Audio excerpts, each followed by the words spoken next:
اور اس کو حضور نے فرمایا ہے سیدۃ آیات القرآن، پورے قرآن مجید کی آیات کی سردار ہے یہ۔ اللہ لا الہ الا ہو الحی القیوم، اللہ زندہ ہے لیکن اس کی زندگی کو اپنی زندگی پر قیاس نہ کرنا۔ تمہیں خوراک کی احتیاج ہے، اسے کوئی ضرورت نہیں۔ ما اريد منهم من رزق وما اريد ان يطعمون، مجھے کوئی احتیاج نہیں کہ مجھے کوئی رزق پہنچائیں، رزق دیں، مجھے کھلائیں، مجھے کوئی ضرورت نہیں۔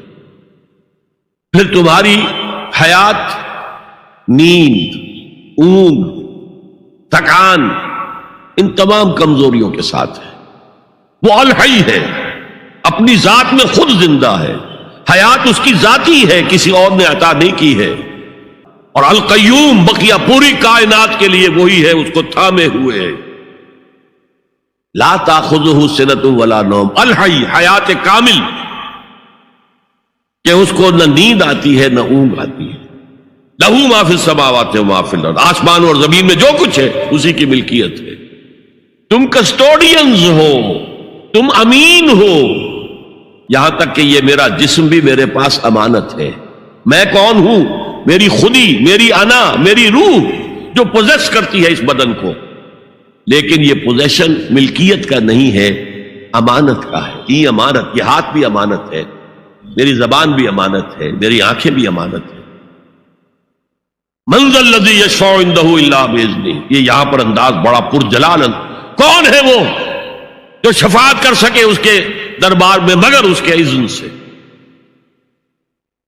کسی کا ذاتی، کسی کا زور، کسی کا اختیار نہیں ہے کہ جس کی بنا پر وہ شفاعت کرے، ہاں اللہ کے اذن سے۔ اور دوسری جگہ پر آتا ہے جس کے لیے وہ چاہے گا اور جس کو اجازت دے گا،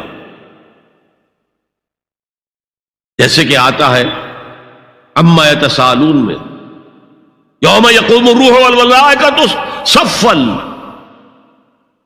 اور ان میں سے کوئی بھی بات نہیں کر سکے گا، کلام نہیں کر سکے گا، لا یتکلمون الا من اذن لہ الرحمن، سوائے اس کے جسے رحمان اجازت دے، وقال صوابا، اور صحیح بات کرے گا، کوئی غلط بات نہیں کرے گا۔ یعلم ما بین ایدیہم وما خلفہم ولا یحیطون بشیء من علمہ الا بما شاء، وہ تو جانتا ہے جو کچھ بھی ان کے سامنے ہے اور ان کے پیچھے ہے، اور یہ کوئی احاطہ نہیں کر سکتا مخلوقات میں سے، اس کے علم میں سے کسی کا بھی، سوائے اس کے جو وہ خود چاہے۔ یہاں بڑے ہی لطیف انداز میں شفاعت باطلہ کے تصور کی نفی ہو گئی۔ دیکھیے، آپ کہیں جا کر کسی مجسٹریٹ سے سفارش کرتے ہیں تو کیا کہتے ہیں؟ اجی یہ فائل کے اوپر جو کچھ ہے آپ اس پر نہ جائیے، یہ گواہیاں وغیرہ جھوٹی ہو گئی ہیں، میں آپ کو بتاتا ہوں اصل بات کیا ہے۔ اللہ کے سامنے کوئی یہ کہہ سکے گا اے اللہ تیرے علم میں نہیں ہے، میرے علم میں ہے؟ یعلم ما بین ایدیہم وما خلفہم، وہ تو جانتا ہے جو کچھ ان کے سامنے اور جو کچھ ان کے پیچھے ہے۔ ولا یحیطون بشیء من علمہ الا بما شاء، اور ان میں سے کوئی بھی جتنا اللہ چاہتا ہے، جس کے لیے جتنا چاہتا ہے، لیکن اس کے علم میں سے احاطہ نہیں کر سکتا کوئی مگر جو وہ چاہے۔ وسع کرسیہ السماوات والارض، اس کا اقتدار چھایا ہوا ہے، مستولی ہے، آسمانوں پر بھی اور زمین پر بھی۔ ولا یؤودہ حفظہما، اور اسے عاجز نہیں کر سکتی ان دونوں کی حفاظت۔ قیوم وہی ہے، صمد وہی ہے، لیکن اس سے کوئی تکان تاری نہیں ہوتی، عاجز نہیں ہوتی۔ یہ اصل میں نفی ہے۔ جو تورات حافظے سے مرتب کی گئی تھی، 587 میں نبوکدنضر کا جو حملہ ہوا تھا، اس میں اصل تورات گم ہو گئی، اس وقت سے آج تک وہ اصل تورات ان کے پاس نہیں۔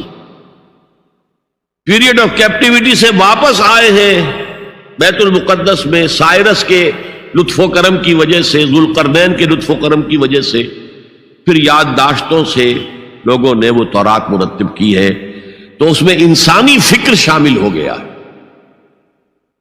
لہذا وہاں یہ لکھا ہے اللہ نے 6 دنوں میں آسمان اور زمین پیدا کیے اور 7ویں دن آرام کیا، یعنی کوئی تکان لائق ہو گئی۔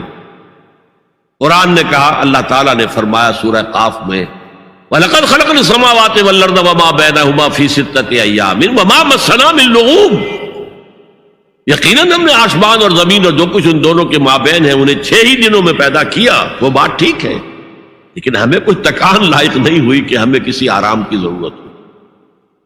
لا یعودہ حفظہما وہو العلی العظیم. العلی وہی ہے سب سے بلند و بالا. لتکون کلمۃ اللہ ہی العلیٰ، تاکہ اللہ کا کلمہ سب سے سر بلند ہو جائے، اور وہی عظیم ہے، عظمت والا.